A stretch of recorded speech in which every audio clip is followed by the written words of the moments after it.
आपके साथ मैं हूं अर्पिता। इस वक्त की सबसे पहले आपको बड़ी खबर दे दें, बिहार में सारे सस्पेंस जो हैं वो खत्म हो गए हैं। बिहार विधानसभा चुनावों में 125 सीटों पर जीत के साथ ही चौथी बार एनडीए सरकार बनने का जो रास्ता है वो साफ हो गया है। हालांकि इस बार महागठबंधन के साथ मुकाबले में कांटे की टक्कर रही, लेकिन एनडीए आसानी से बहुमत के आंकड़े को पार कर गया। चुनाव आयोग की तरफ से जारी नतीजों के मुताबिक एनडीए के खाते में 125 सीटें गईं, जिसमें अकेले 74 बीजेपी के पास है, जबकि अब तक गठबंधन में बड़े भाई की भूमिका निभाने वाले जेडीयू 43 सीटों पर सिमट गई और 2015 के मुकाबले उसे 28 सीटों का नुकसान हुआ है। दूसरी तरफ महागठबंधन 110 सीटों तक ही पहुंच पाया। आरजेडी के 75 उम्मीदवार जीते, जबकि कांग्रेस 19 सीटों पर सिमट गई। बिहार में जीत के साथ ही एनडीए खेमे में पटना से लेकर दिल्ली तक जश्न का माहौल है।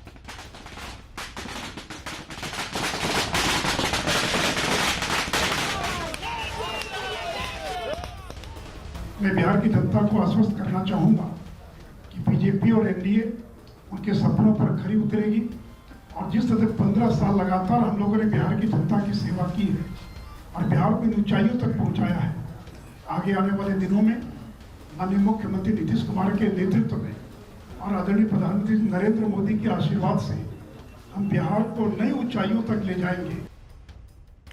और इसके साथ हमारे साथ दो सहयोगी जुड़ रहे हैं। पटना में जेडीयू दफ्तर से जुड़ रहे हैं अमित पांडे। तेजस्वी यादव के घर के बाहर मौजूद है रवि सिंह। जल्दी से पहले रुक अमित का कर लेते हैं। अमित, क्योंकि देखिए जश्न का माहौल तो तब से ही हो गया जब रुझान आने शुरू हुए, जिसमें बीजेपी को बढ़त हुई, लेकिन ये पासा पलटा और 2020 मैच दिखने लग गया और कहा गया कि रात तक बड़ी गिनती के बाद ये रात तक क्लियर हो पाएगा। फिलहाल आप जहां पर हैं जेडीयू दफ्तर के बाहर, वहां किस तरीके का जश्न का माहौल देख रहे हैं आप? देखिए, फिलहाल यहाँ पर जश्न का माहौल नहीं है, लेकिन कल देर रात तक कार्यकर्ताओं ने पूरी तरीके से जश्न का माहौल बनाया था। हाँ, ज़रूर एक चीज़ है कि इस तरीके के पोस्टर्स जरूर लगाए गए हैं नीतीश कुमार की ब्रांडिंग को लेकर, नीतीश कुमार के अगुवाई को लेकर। 24 कैरेट गोल्ड और इसके अलावा बिहार में काबा फिर से नीतीश कुमार बा, और इस ओर भी तमाम जो नेता हैं वो यहाँ पर पोस्टर्स अपना लगाए हैं, ये दिखाने के लिए कि नीतीश कुमार के नेतृत्व में चुनाव लड़ा गया और अब उनकी पार्टी के नेता जीत गए हैं। और शुरू में जब हम कल गए, आधे दिन तक यहाँ पर खामोशी थी, लेकिन इसके बाद धीमे धीमे कार्यकर्ता यहाँ पर जमा होना शुरू हुए और उसके बाद रात तक जब तस्वीर साफ हुई, उसके बाद जश्न का माहौल यहाँ पर शुरू हुआ। लेकिन इतना तय है, आज के दिन भी इस जीत के बाद जेडीयू के कार्यकर्ता यहाँ पर जश्न मनाएंगे और अपना आभार व्यक्त करेंगे नीतीश कुमार के प्रति। आज बिल्कुल, रवि का रुख कर लेते हैं। तेजस्वी यादव के घर के बाहर मौजूद है रवि। वहां पर क्योंकि देखिए जश्न का एक डिलेमा वाली स्थिति थी कि आखिरकार जीत रहे हैं नहीं जीत रहे हैं, रात में जाकर ये तय हो पाया कि बीजेपी यानी एनडीए जो गठबंधन है वो जीत हासिल कर पाया। उसके बाद अभी वहां पर माहौल कैसा है?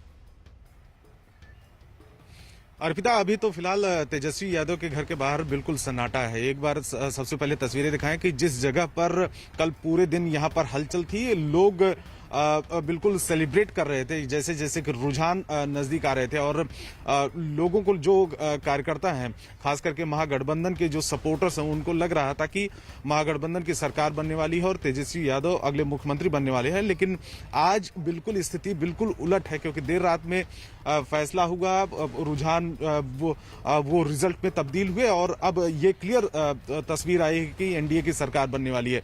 फिलहाल तेजस्वी यादव अभी उनकी प्रतिक्रिया नहीं आई है कि जिस तरीके से रिजल्ट आए हैं, लेकिन आरजेडी के महागठबंधन के जो सहयोगी हैं वो उनके नेता जरूर चुनाव आयोग के पास में शिकायत करने के लिए पहुंचे थे कि तमाम जो दिक्कतें आई है सरकार की वजह से, ये जो रिजल्ट आया है उसमें कहीं कहीं गड़बड़ी हुई है। तो फिलहाल अभी इस समय तो यहाँ पर नेता या कार्यकर्ता बिल्कुल नजर नहीं आ रहे हैं। हाँ, जहां तक सेलिब्रेशन की बात किया है कि जो जीती हुई पार्टी के तमाम जो कार्यकर्ता हैं उनको सेलिब्रेशन के लिए या यूं कहें कि मौका ही नहीं मिल पाया, क्योंकि लगातार ऊपर नीचे रिजल्ट होता रहा, तो लोगों को समझ नहीं आया कि आखिर में कौन सी पार्टी के कार्यकर्ता वो सेलिब्रेट करे।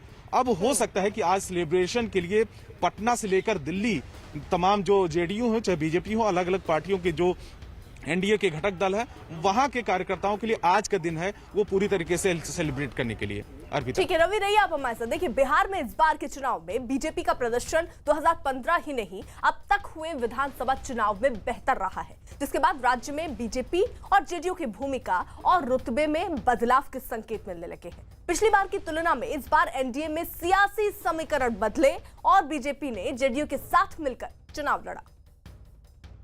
और नतीजों के दिन जैसे ही तस्वीर साफ होने लगी, बीजेपी के अच्छे प्रदर्शन से खुश नेताओं और कार्यकर्ताओं ने जश्न मनाना शुरू कर दिया। पटना में बीजेपी महिला मोर्चा की सदस्यों ने तो दिवाली के मौके पर होली मना डाली और एक दूसरे के गाल पर गुलाल लगाकर और जीत के गीत गाकर जश्न मनाया।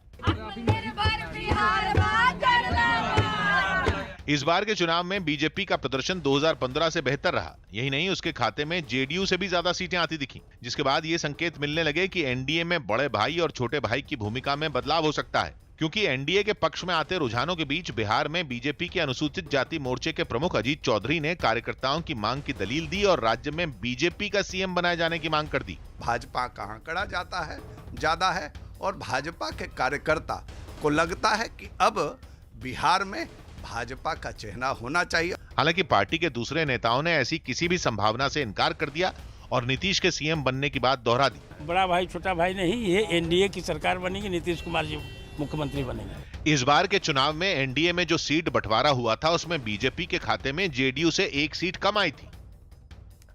बिहार में एनडीए की जीत पर पटना से लेकर दिल्ली तक जश्न मनाया गया। दिल्ली में बीजेपी मुख्यालय के बाहर पार्टी की जीत का जश्न मनाने के लिए कई लोग जुटे, जिनमें पार्टी के महिला मोर्चा की कई कार्यकर्ता भी शामिल रहीं। सभी कार्यकर्ताओं ने बिहार चुनाव में मिली जीत का श्रेय प्रधानमंत्री नरेंद्र मोदी को दिया और उनके समर्थन में खूब नारेबाजी की।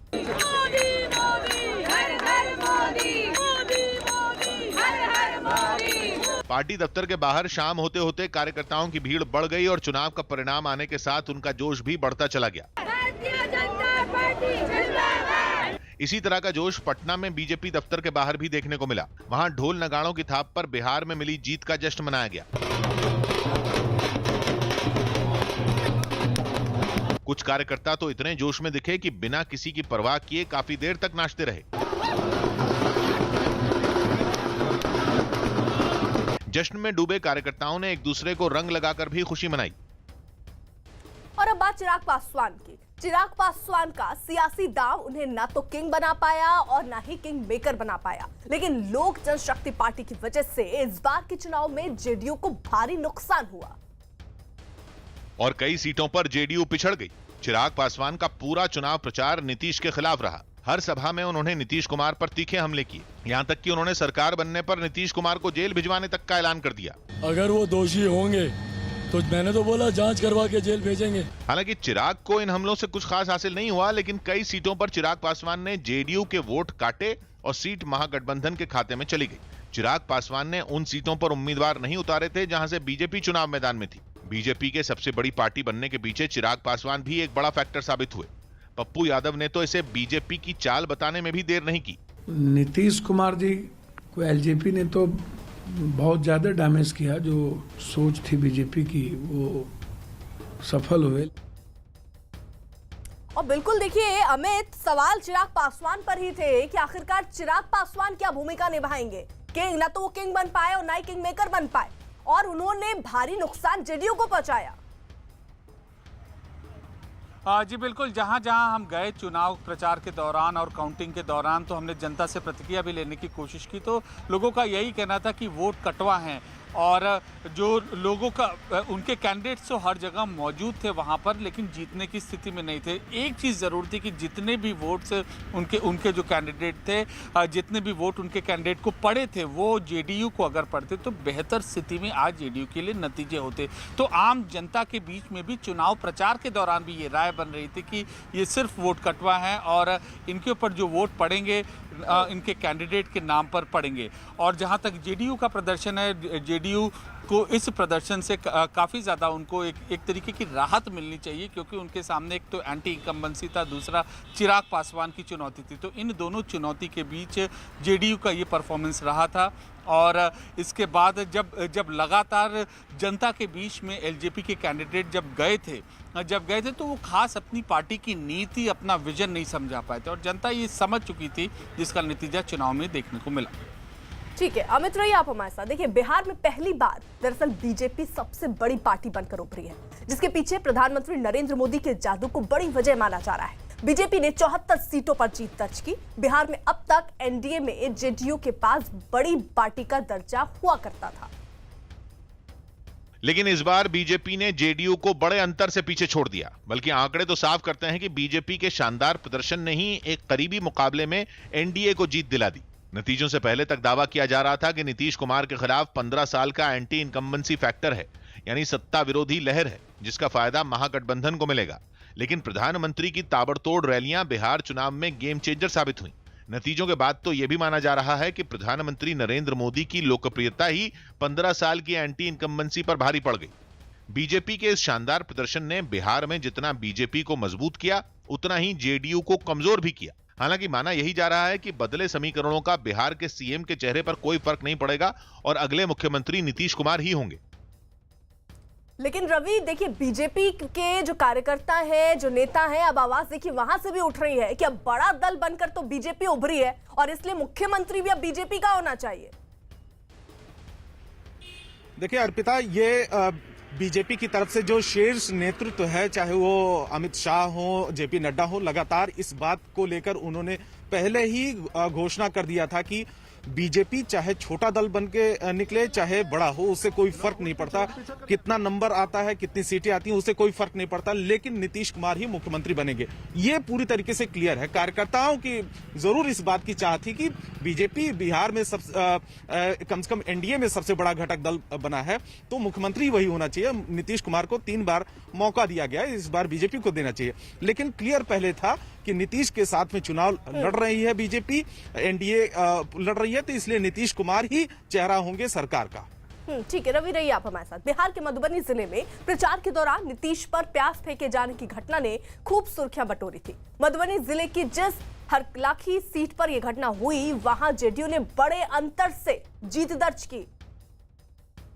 जबकि कहा यह जा रहा था कि बेरोजगारी के मुद्दे पर यहां लोगों में भारी असंतोष है, इसीलिए नाराज लोगों ने नीतीश कुमार पर जनसभा के दौरान ही प्याज फेंक दिए। प्याज फेंके जाने की घटना के बाद भी नीतीश ने आपा नहीं खोया था। सुरक्षा कर्मी जब प्याज फेंकने वाले को पकड़ने पहुंचे तो खुद नीतीश ने उन्हें रोक दिया था। किसी पर ध्यान मत दीजिए। हैरानी की बात यह है कि जहां चुनाव के दौरान लोगों में भारी नाराजगी दिखी, वहां भी जेडीयू ने भारी अंतर से बाजी मार ली। हरलाखी सीट पर प्रचार के दौरान रोजगार के ही मोर्चे पर नीतीश ने तेजस्वी को घेरा था। 15 साल में कितना को नौकरी मिला जी? 95,000। तो हम लोगों ने 6 लाख से ज्यादा लोगों को सरकारी नौकरी दी। हरलाखी सीट पर जेडीयू उम्मीदवार ने भारी अंतर से जीत दर्ज की और पूरे मधुबनी जिले की 10 विधानसभा सीटों में 8 सीटें एनडीए के खाते में जाती दिख रही हैं, जिनमें कुछ पर गिनती जारी है।